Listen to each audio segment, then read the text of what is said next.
সবজিতে স্বস্তি ফিরলেও চড়া চালের দাম। বস্তা প্রতি 50 থেকে 100 টাকা বেড়েছে সব ধরনের চাল। চলমান পরিস্থিতিতে সরবরাহ কম থাকা এবং পরিবহন ব্যয় বাড়ার কারণেই দাম বেড়েছে বলে জানালেন বিক্রেতারা। এদিকে মাছের দাম কিছুটা বাড়লেও আগের দামেই বিক্রি হচ্ছে মুরগি। বিস্তারিত জানাচ্ছেন মামুন আব্দুল্লাহ। কারফিউ শিথিলে কিছুটা স্বস্তি ফিরলেও তার প্রভাব পড়েনি চালের দামে। বেড়েই চলছে নিত্যপণ্যটির দাম। 2 সপ্তাহ ধরে বাড়তে থাকা চাল আরেক দফা বস্তা প্রতি বেড়েছে 100 টাকা। এতে দিশেহারা সাধারণ মানুষ। বিক্রেতারা বলছেন মোকাম থেকেই কিনতে হচ্ছে বাড়তি দামে। দেশে আন্দোলন সংগ্রামের পরে এখন চালের বস্তা প্রতি প্রায় 100 টাকা বাড়ছে, কেজি প্রতি 2 টাকা।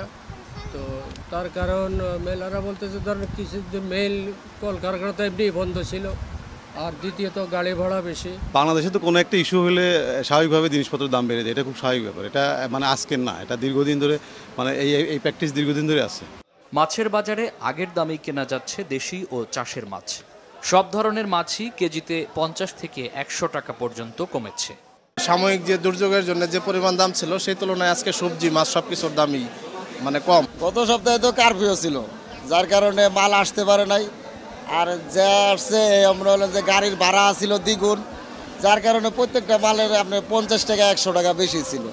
গেল সপ্তাহে নাগালের বাইরে থাকা সবজিতে ফিরেছে কিছুটা স্বস্তি। বেশিরভাগ সবজিই পাওয়া যাচ্ছে 20 থেকে 30 টাকা কমে। সবজির দাম আগের তুলনায় একটু কমছে। লাউ আগে আমরা বিক্রি করছি 80 টাকা 70 টাকা, এখন লাউ বিক্রি করতেছি 50 টাকা। আপনার অবরোধের পরে এখন একটু কমছে, একটু স্বস্তির ভিতরে আসছে।